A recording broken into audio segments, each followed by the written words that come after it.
The Opposite Effect by Gawain Gnosta. This is part 2. I'll put part 1 in the description. Thanks. I felt that I really needed a drink, and I knew where to get a drink. I knew that in Nuts Fart's office he had a bottle, and that was what I felt I needed. Harry is management. He actually has a job that I was supposed to have. I'm supposed to be in management. I'm also supposed to have an office, but Nuts Fart came along. Our last manager, Alicia Rodriguez, knew she was leaving, moving on to greener pastures, and all but promised me the job. I was the best salesman. I had the best numbers for sure. Their excuse, the owner, who is Alicia's father, and Alicia herself, told me I was the best on paper. The best on paper is the best as far as I'm concerned. Numbers don't lie. Some customers had complained, it seemed. I was too abrasive, too forward, too pushy. Yeah, the stick works, but it has its drawbacks.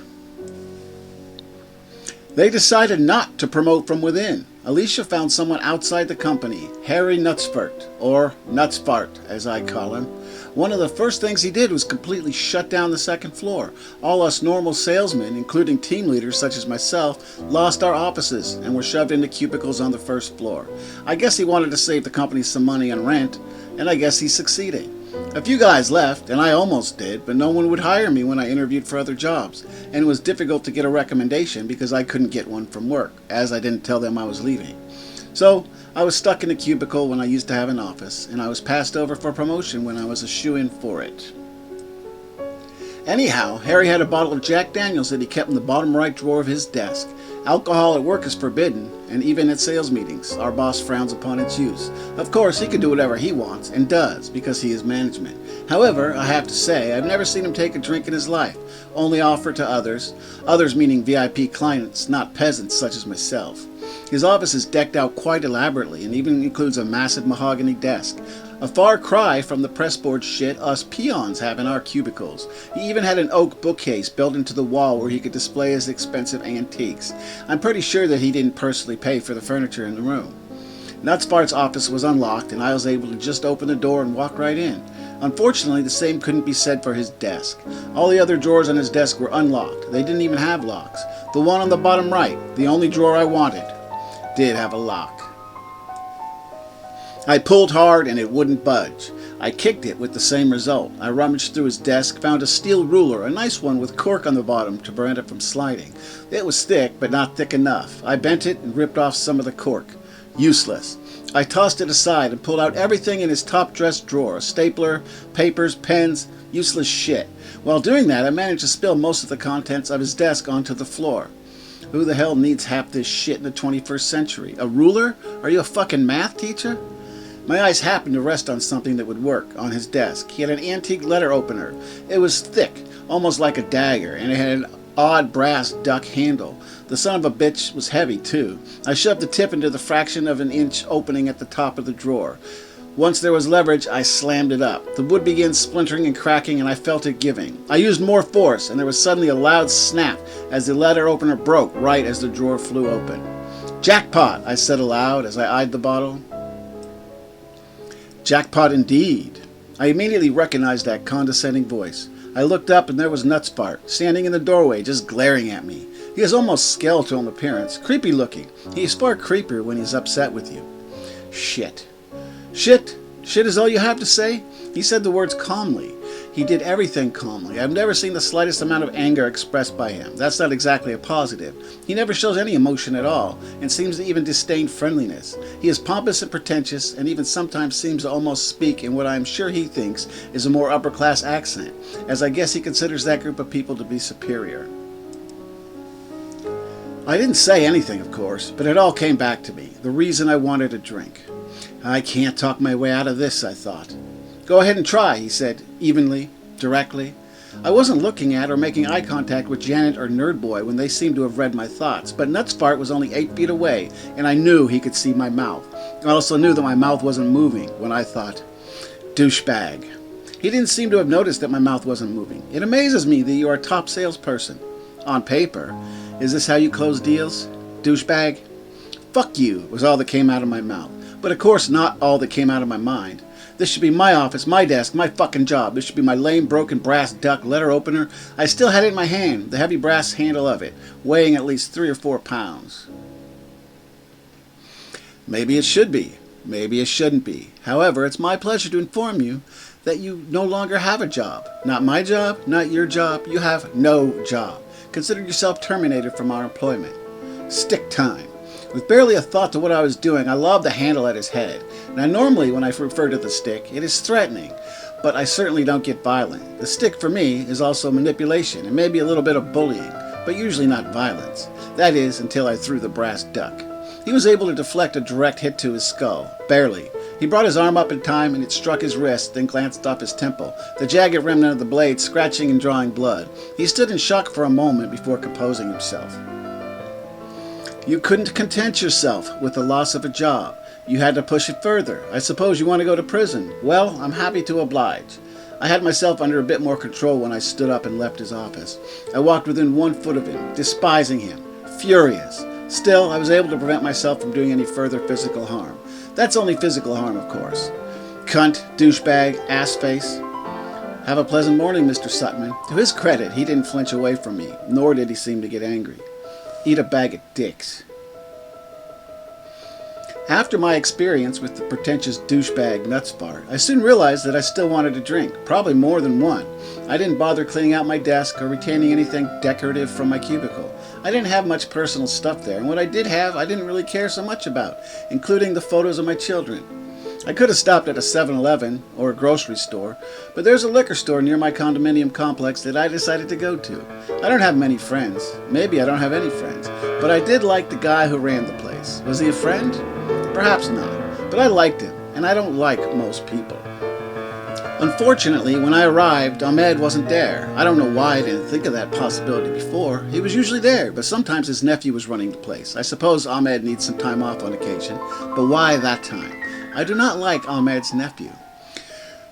Don't think, don't think, don't think. What do I want to drink? Oh, that rhymes. Don't think, don't think, don't think. What do I want to drink? Why is there blue Pepsi? Don't think, don't think, don't think. What will I drink? No, that's not how it goes. Not enough syllables. I'll just get a 6er of Heineken and a bottle of Jack. Don't think, don't think, don't think. Ahmed's nephew is a fucktard. Stop! Don't think. I glanced at the counter, but he seemed to be lost in his phone, a look of concentration on his face. Maybe also because his first language was Arabic. Maybe he was tuning me out. Or, just hopefully, he can't read my thoughts like everyone else seems to.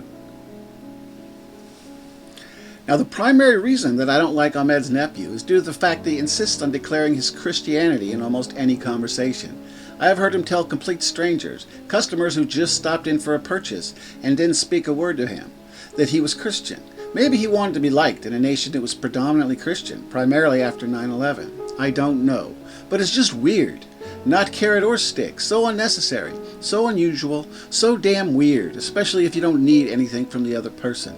The bottle of Jack that I wanted was behind the counter. Most of the pricey stuff is. The shop was typically sized convenience store and mostly carried overpriced snack items like a 7-Eleven. And it was a liquor store, but with the exception of beer, wine, and several promotional bottles, all the hard stuff was behind the counter and required a request from the customer. I'd have to talk to him. I never called him by his name because I couldn't remember his name. Ahmed introduced me once, but I barely remember names, unless I think it will help with the sale. Hey man, I'll take a bottle of Jack Daniels.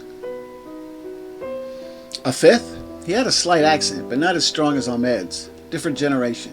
Nah, big one. I forced myself to think random, harmless thoughts. The sky is blue, grass is green, roses are red, look at you, stop thinking in fucking poems, asshole. Ahmed's nephew just looked at me for a moment. He always did that shit, as if every word that came out of his mouth was ancient wisdom, and the listener needed a dramatic moment to prepare. One moment, he set his phone down and was fondling the silver monstrosity around his neck, a crucifix that was at least 4 inches long, thick as hell, and probably weighed at least 2 pounds. Shit, why can't Ahmed be here today? I miss that thicker, richer accent of his. Why the fuck am I thinking this? The nephew stopped, his hand on the neck of a bottle, looking at me.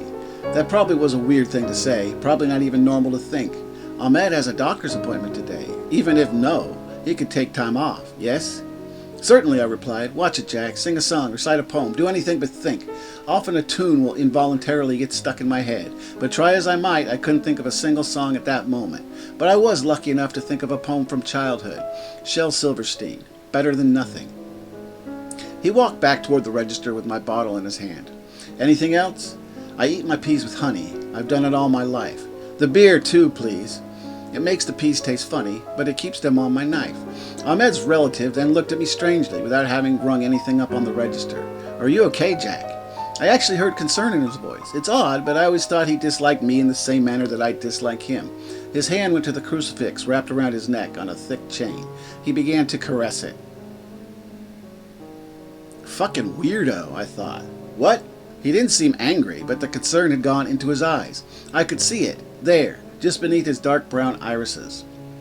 I eat my peas with honey. I've done it all my life. It makes the peas taste funny, but it keeps them on my knife. The situation was becoming increasingly stressful. Are you feeling well, Jack? I eat my peas with, yes, I'm fine, honey. Fuck, I'm fine, dude. I've done it all my life. Fuck this. I'm in a hurry, man. How much do I owe you? One hand on his crucifix, he rang up my purchase. $45.80, please.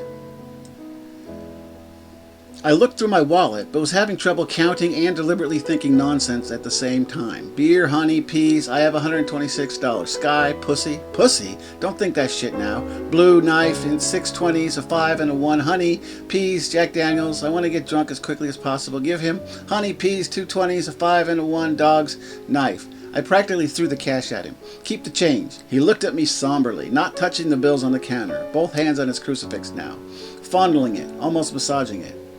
Be well, he said.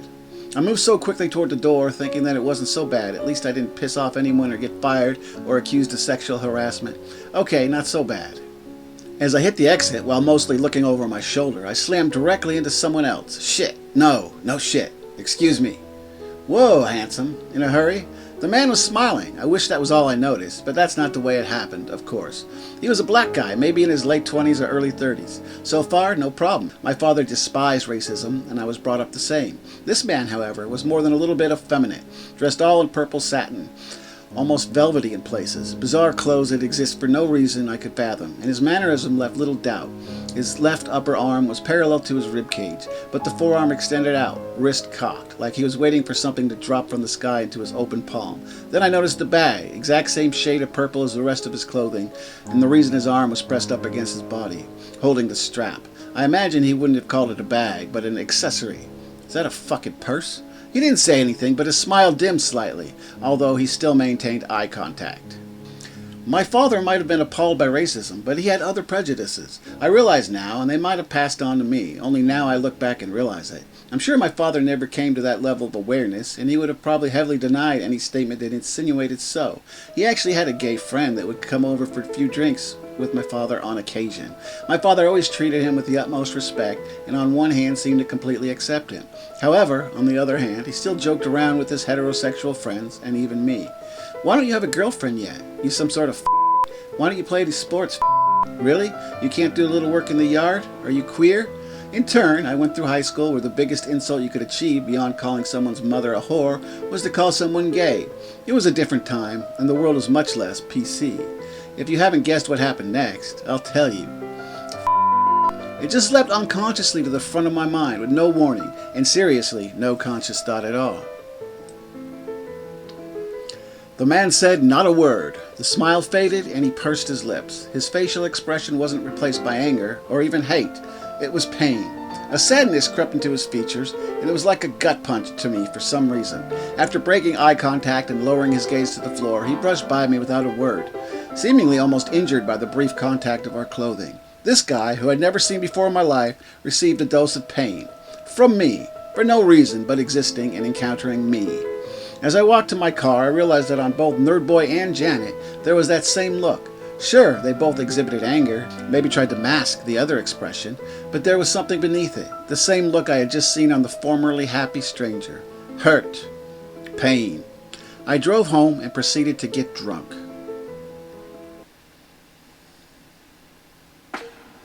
Okay guys, thank you very much for watching or listening or whatever you did. I was worried about this one, that's why it took so long for me to get it out after part one. Right, might be some copyright issues, we'll see. And also, you know, there's a word that YouTube doesn't like. But I'll try it anyway. It might get age restricted, or I don't know what's going to happen. But I'll give it a try. Thanks so much. Part 3 will come out, I don't know when. There's only 3 parts. Bye!